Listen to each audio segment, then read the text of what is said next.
C'est la Saint-Sylvestre, le passage d'une année à une nouvelle année, un passage qui ne peut se faire sans prière et festivités. Une équipe de reportage de la rédaction de RTI2 s'est rendue dans lieu de prière et établissement de loisirs pour voir comment ils se préparent pour le passage à 2021. Et puis la mission de paix conjointe de l'ONU et de l'Union africaine au Darfour met fin aujourd'hui à une opération de 13 ans dans cette région de l'ouest du Soudan, un retrait qui inquiète ses habitants. Bonsoir et bienvenue dans le journal. Abidjan va briller de 1000 feux à minuit 15. Le point de départ des feux d'artifice, le grand carrefour de la commune de Koumassi, qui sera suivi dans les autres communes. Cette année, le district d'Abidjan a voulu étendre ce spectacle aux 13 communes afin d'éviter les attroupements et renforcer encore plus la sécurité des personnes. Comment le district d'Abidjan et la commune de Koumassi ont-ils ficelé tout cela? Le reportage de Bintou Pekele nous l'explique. Mercredi 30 décembre, grand carrefour de la commune de Koumassi. Kader Ouattara et ses collaborateurs de la mairie sont en séance de travail pour le spectacle pyrotechnique de fin d'année. Le district autonome d'Abidjan a porté son choix sur cette commune pour la cérémonie officielle. Un honneur certes, mais cela nécessite beaucoup de boulot. Il y aura le podium là. Voilà. Les feux là.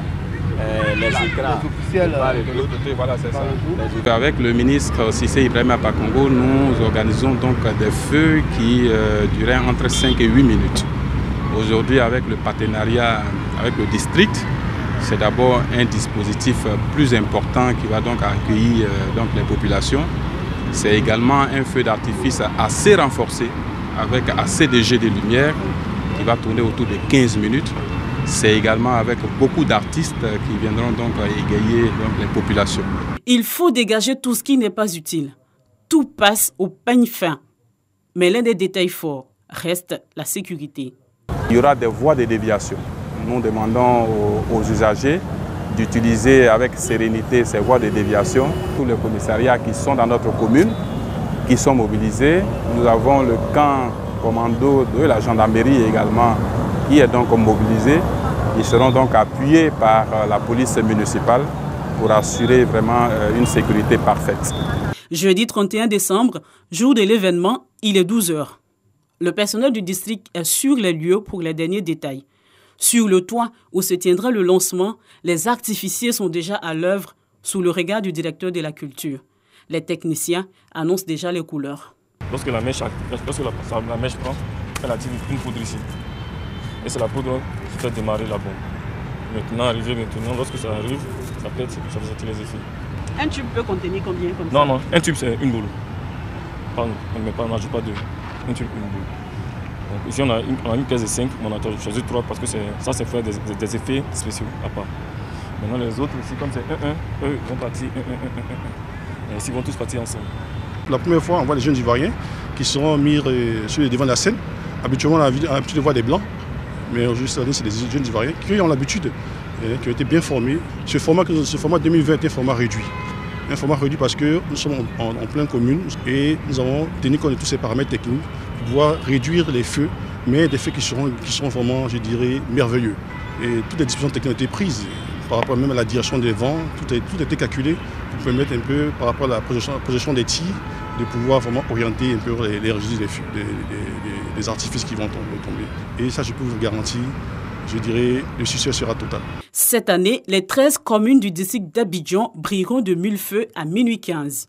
Une innovation suscitée par la crise sanitaire, selon Roland Akeko. Habituellement, c'est les populations qui vont vers les feux. Mais cette fois-ci, c'est les feux qui viennent vers les populations. Et nous voulons vraiment créer un climat de cohésion sociale, un climat de paix et un climat vraiment de réconciliation. Le spectacle des feux d'artifice 2020 est placé sous le signe de la paix et l'unité. Un spectacle pour illuminer le cœur après une année marquée par la crise sanitaire de Covid-19. Sachez aussi que maquis et boîtes de nuit, lieux de culte aussi, seront pris d'assaut ce soir lors de la Saint-Sylvestre. Dans les maquis et bars et boîtes de nuit, les gérants mettent les bouchées doubles. C'est le moment de faire recette avant la nouvelle année. Une fête d'année marquée par la crise sanitaire liée à la maladie à coronavirus. Le reportage de Georgette Ido, commenté par Clément Boko. Ça fait 50 casiers, voilà. Les 50 casiers, voilà. Il vient chercher tout à l'heure. C'est bon?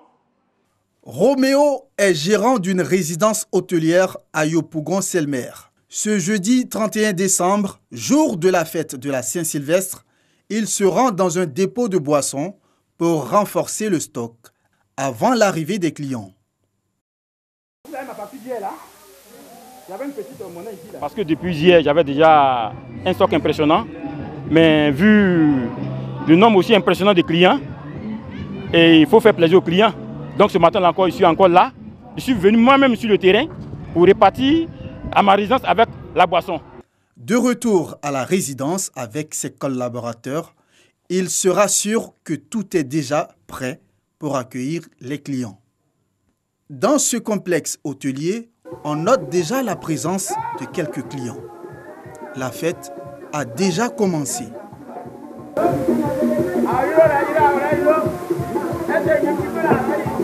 Toutes les dispositions sécuritaires pour la bonne marche de la soirée ont également été prises, rassure le manager. C'est un complexe hôtelier. On a un garage sécurisé. On a des vigiles qui sont là chaque jour à partir de 17 h jusqu'au petit matin pour la sécurité de nos clients. Au niveau de l'hôtel, comme on l'a dit, il y a beaucoup de réservations. Donc nous sommes en train de travailler à ce que tout le monde soit vraiment à l'aise. Dans les maquis, boîtes de nuit et restaurants, les responsables sont à la tâche en vue de satisfaire les clients. Ici, on a de la boisson.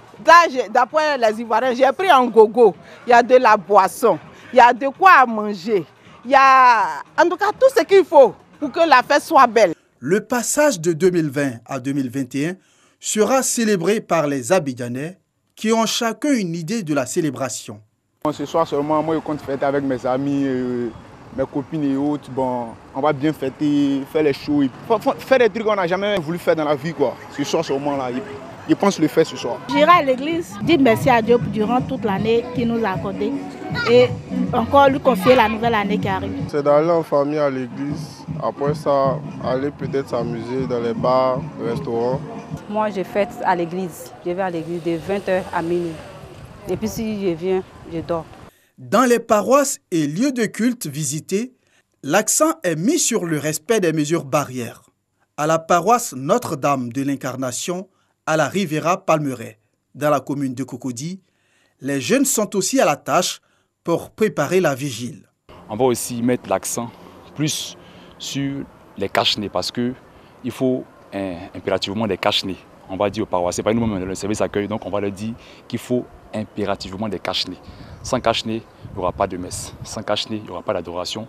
Sans cache-nez, on ne va pas pouvoir saluer la Vierge Marie. Donc... À la chapelle de l'Excellence des Nations, dans la commune de Cocody, le bishop Joseph Gago attend déjà ses fidèles. Ce soir même là, et que tous nos fidèles, tous les gens même qui ne sont pas de nos fidèles, ils n'ont qu'à se déplacer et que personne ne reste à la maison pour voir minuit. Déjà minuit engage déjà la journée de demain. Alors nous tous, nous devons être famille par famille dans la présence du Seigneur, afin de pouvoir vivre cette grande bénédiction. Le réveillon de la Saint-Sylvestre, passage de l'année 2020 à 2021, se fera dans les églises et dans les maquis et bars. Il s'agit pour les Abidjanais d'accueillir la nouvelle année dans la ferveur ou dans la piété. Les élans de solidarité en faveur des couches vulnérables se poursuivent dans la commune de Yopougon et à Montezo dans le sud du pays. ONG et associations caritatives se mobilisent pour donner le sourire aux enfants. L'ONG Mouvement Colombie-Ivoire a offert des cadeaux à 100 enfants issus de familles déguerpies des emprises du 4e pont. À Montezo, c'est le ministère Amour et Vie qui a fait parler son cœur en soutenant plus de 500 enfants. Clément Boko. Yopougon, quartier d'Oukouré. Ici vivaient plusieurs familles qui ont été déguerpies. La raison, c'est que ce site est le prolongement de la voie menant au 4e pont. Ayant constaté la détresse de ces familles déguerpies, l'ONG Mouvement Colombie-Ivoire leur apporte un réconfort avec quelques présents. Nous avons permis à 100 enfants de bénéficier de ces cadeaux, mais vu encore l'urgence, nous allons encore chercher parce que ces quartiers sont des quartiers vraiment précaires. Les parents étaient déguerpis depuis le mois d'octobre, mais étant donné que nous les avons répertoriés, Nous avons appelé les parents pour leur demander de faire venir les enfants ce matin pour que nous puissions les donner de quoi à fêter. Tout comme au quartier Doucouré de Yopougon, à Montezo, localité située à 8 km d'Alépé, c'est également une journée récréative en l'honneur des tout-petits. Chants, danses, repas et distribution de cadeaux au cœur de cette journée. Une initiative du ministère Amour et Vie qui a l'appui de la notabilité du village. C'est un message d'amour que nous portons à tout le monde. Ce n'est pas une question d'église, ce n'est pas une question de jour. C'est une manière de matérialiser, de concrétiser ce que nous annonçons à l'église. Nous prêchons l'amour, il faut vivre l'amour, il faut révéler ce cœur-là à l'humanité. Comme on l'a dit, il faut guérir le manque d'amour. Les bénéficiaires, en majorité des élèves de Montezo, témoignent leur gratitude aux donateurs. Je veux aussi de Montezo à bien travailler à l'école pour être la fierté de leurs parents. Cette cérémonie, qui est la 6e du genre, permet ainsi aux enfants vulnérables et ceux qui ont obtenu de bons résultats scolaires de demeurer dans la gaieté pendant les fêtes de fin d'année. La commune de Cocody, elle, se prépare pour le sommet de l'OIDP 2021. Cette année, l'événement n'a pas pu se tenir en raison de la maladie à coronavirus. Le premier magistrat de la commune de Cocody compte bien rectifier le tir l'année prochaine. Le sommet de l'OIDP, l'Observatoire international de la démocratie participative, n'a pu se tenir cette année en raison de la crise sanitaire liée à la maladie à coronavirus. Alors que nous nous apprêtions à accueillir le sommet mondial de l'OIDP, le monde a été plongé dans un effroi sans précédent. Le désastre social, les pertes en vies humaines causées par cette maladie auront laissé de graves séquelles dans la conscience collective humaine. La commune de Cocody se prépare donc à accueillir le sommet de l'OIDP 2021.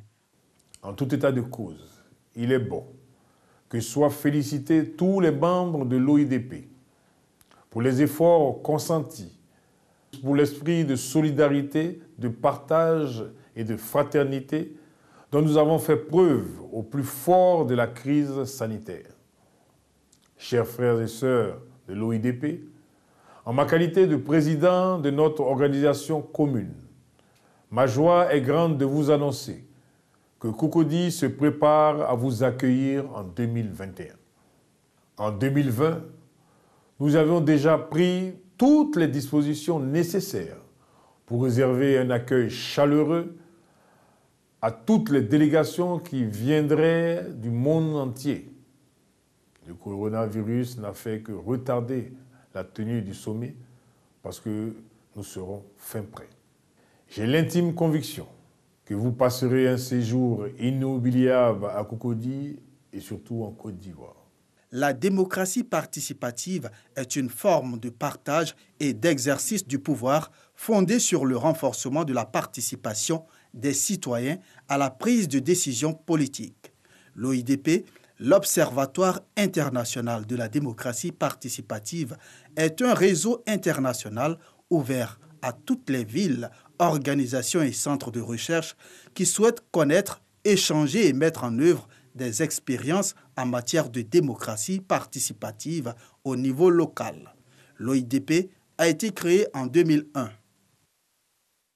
Fin de la mission de l'ONU au Darfour, la mission de paix conjointe de l'ONU et de l'Union africaine au Darfour, MANFAN, aujourd'hui a une opération de 13 ans dans cette région de l'ouest du Soudan, un retrait qui inquiète ses habitants.